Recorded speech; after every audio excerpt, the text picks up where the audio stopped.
Joining us now from Wisconsin, Sheriff David Clarke. Sheriff, before you get on with us, got an email here from the chancellor at Atlantic Shores Christian School, where my son goes to high school, and he says, I love, this is from Ed Bruneau. He's the head guy there, and he sends me an email today at 5 a.m. and says, tell Sheriff David Clarke we love Sheriff Clarke, and we're praying for him at Atlantic Shores Christian School. What do you think of that, Sheriff? You got people praying for you, bud. No, hey, I'm humbled by that. I'm a man of faith myself, so prayer is a good thing.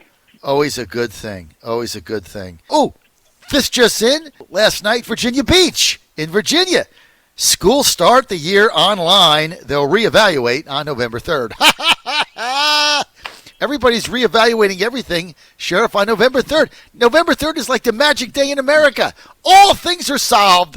What day is November 3rd? Oh, it's Election Day. So I guess if Biden wins, Sheriff, all your problems are solved, right? The birds will sing, and the sky's clear, no rain, and everything will be beautiful, and we'll sell plenty of soybeans. What else will happen? Wars will end, and the economy will go back, and everybody goes back to school. Football will start. High school football will magically start. If we just elect Biden, the world is rosy, isn't it? Not really, but it's a shame. I think that people would use these kids. I mean, they've always been used as political pawns. It's just like black voters. They're used as political pawns by the left. Look, this virtual, this online school, the studies are in. It's been a disaster. I saw one study that showed that 37% of students don't even check in. They don't even turn the computer on. They don't even check into the classroom. And the thing is that this hurts low-income and black and Hispanic kids the most, because these homes aren't prepared for this sort of thing. It's basically like homeschooling if you think about it, but the home has to be prepared for it. Parents have to be engaged, but Democrats do not care. They've had a long time, especially, you look, even if school would have gone to June like it usually does, they had all summer to prepare for opening on time, put together a plan in place, and they neglected it. This is neglect is what it is. But in the end, it's the kids who are going to hurt the most. So, Sheriff, 58%, there's two polls out, 158% of parents want their kids to go back to school full-time, yet the teachers' unions don't. And, in fact, the National Teachers Union the other day said if too many school boards, if they vote to go back, that they'll call for a national teacher strike. They still want to get paid, though, but they want to do a strike. So they don't want school. Yeah, that's the thing that's interesting, that they still want to get paid. I think the easiest way to get these teachers to change course is just to say, okay, fine, we're not going to pay you till November 3rd. All bets are off. I still want to know if I'm going to get a rebate on my property taxes, because Milwaukee Public Schools have not been in session. Virtual school is not as expensive as the in-person school. So you look at from that standpoint, I expect a rebate on my property tax, but I know the city won't be interested in giving me one. Not going to happen.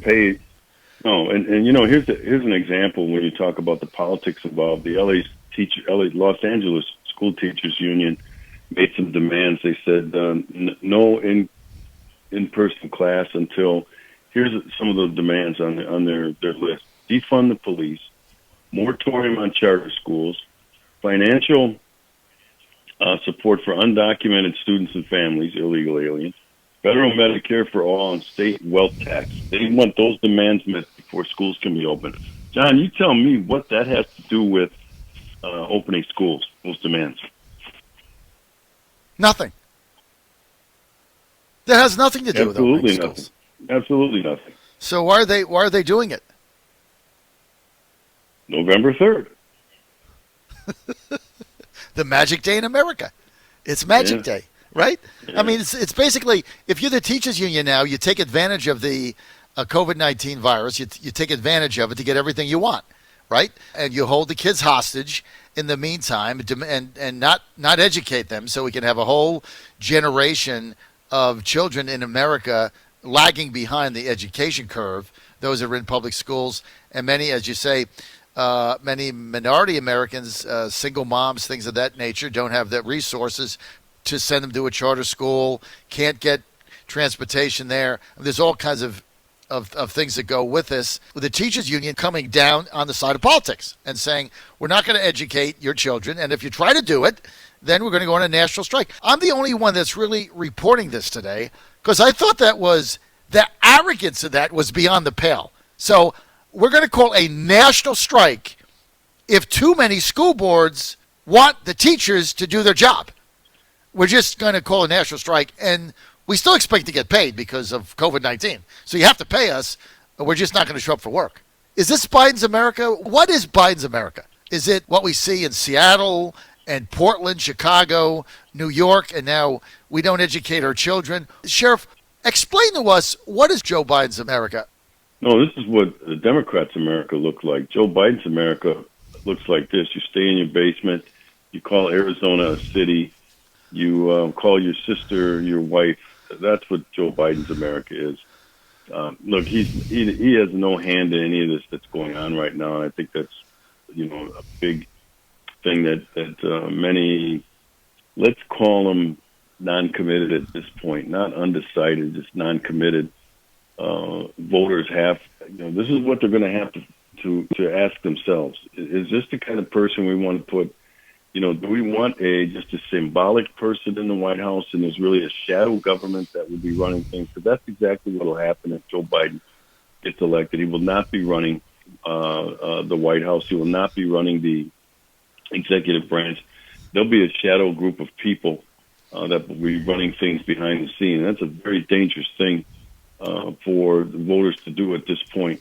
You need a strong leader in the White House, whether you like his politics or not. Has nothing to do with it. You still want somebody who's got the faculties about them, that knows what the heck is going on, that can handle this sort of thing, any kind of crisis that the United States might come up against. And none of that describes Joe Biden. We're with Sheriff David Clarke, America's Sheriff. He's also Senior Advisor, WeBuildTheWall.us. Sheriff Clarke, let me ask you this point blank. Kamala Harris, I believe she's going to be chosen as the VP. I've said that for some time. What kind of an impact do you think she'll have on the race? Zero. Absolutely nothing. Why? I wouldn't put my money on that card, if you will, if I can use a gambling analogy. Sure. Because she brings along a lot of baggage. First of all, if you recall, when she was a candidate for president, she got out early. She was a front runner. And she was never able to corral black support. Never able to do it. Why? Because of some of the baggage that she brings. Like, she was tough on crime prosecutor in California. I'm going to give her some credit for that. Mm-hmm. Locked a lot of people up. Kept people in jail longer than they should be, so that they had some prison workers.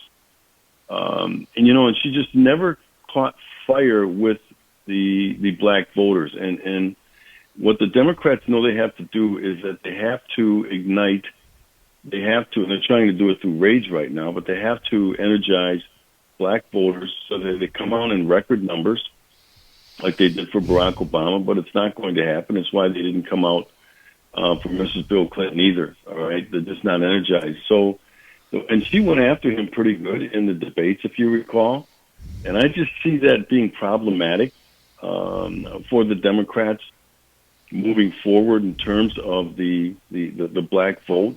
And that's why I wouldn't put my money. I'm not saying no way, but I'd be, I really shouldn't even say this. I'd be surprised if the Democrats went that way. But I'm surprised by a lot that the Democrats do. So who knows? Who knows, John? She had a pretty good track record, I thought, as Attorney General. I thought she'd do much better when she ran for president. That first debate, she basically opened Joe Biden up like a boiled peanut. And he was unprepared for that. They were selling T-shirts off at that little girl or something. I thought it was highly effective. But you're right, she never really caught fire. Biden is looking to energize the African-American vote, much like Obama did. Trump got 8% last time.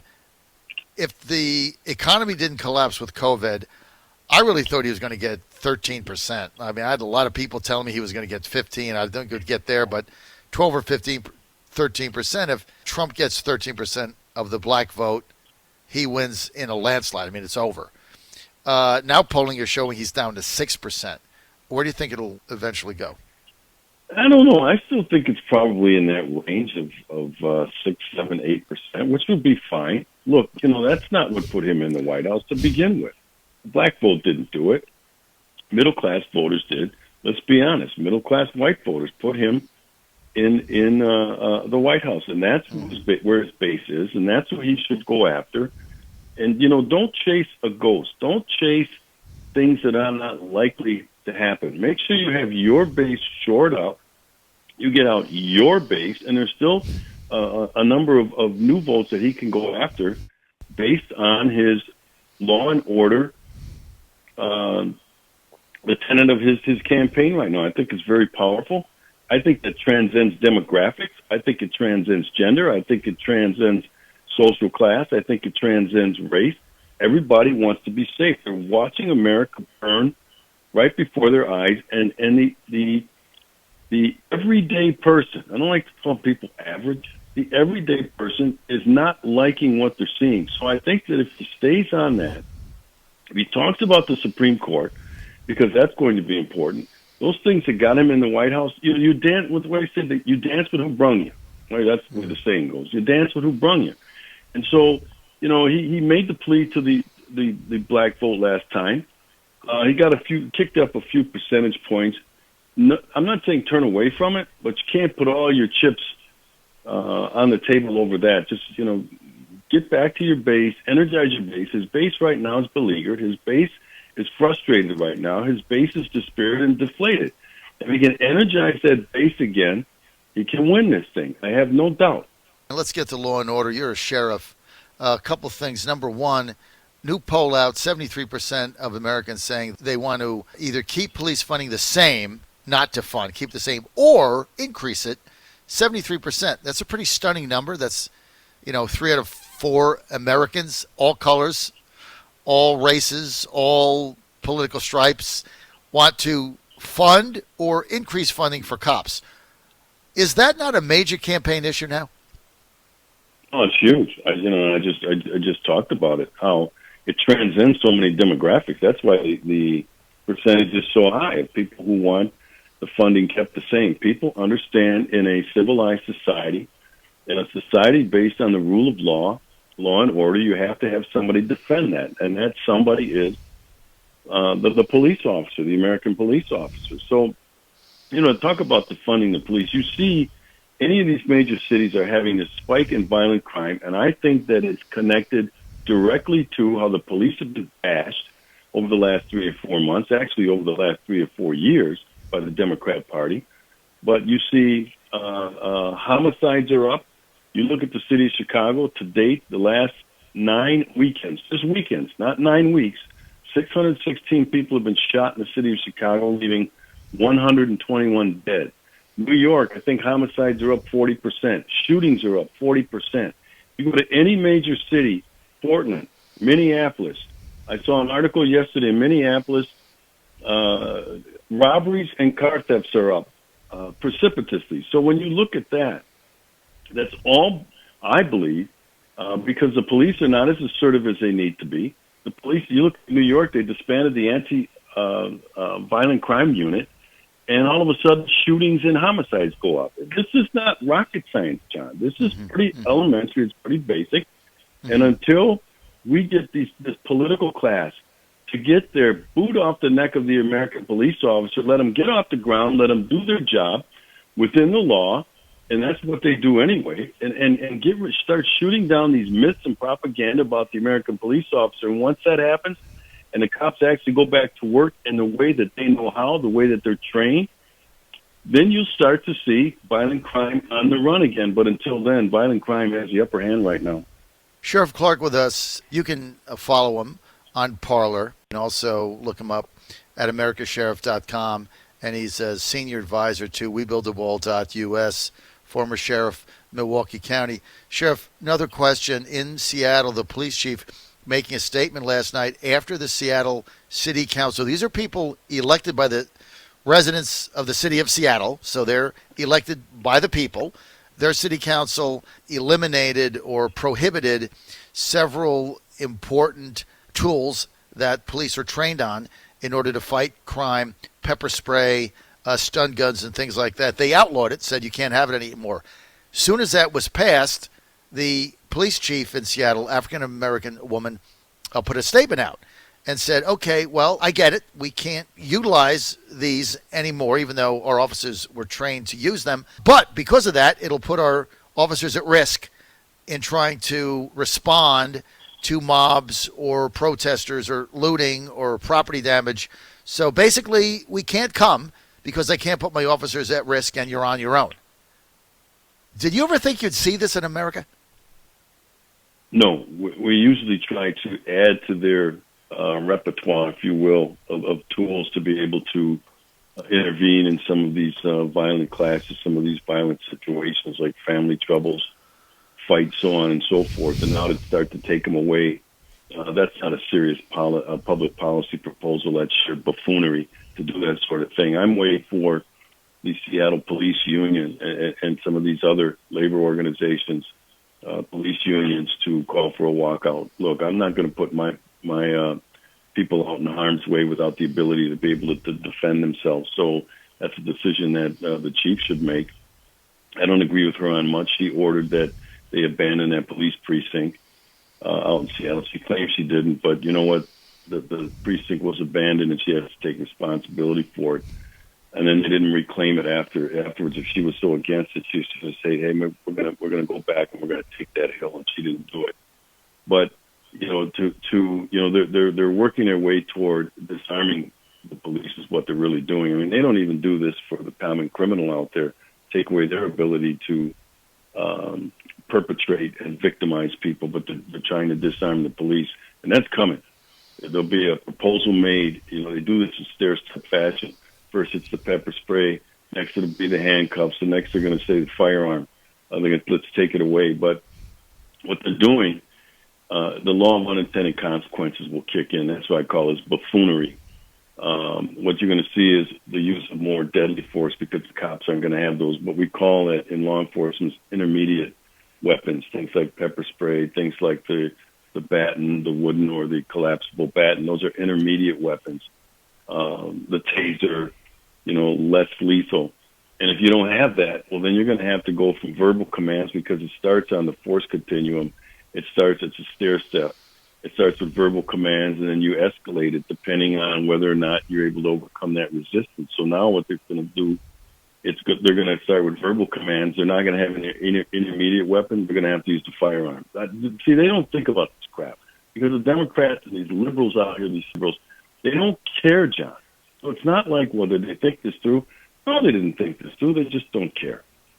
Unbelievable. The world that we're going to be living in and we're living in now. Never did I see, I think in my lifetime, I would see a city in the midst of crime, their city council take a vote unanimously to handcuff the police so they can't respond to the crime, which is plaguing the city and leaving mobs and looters unchecked.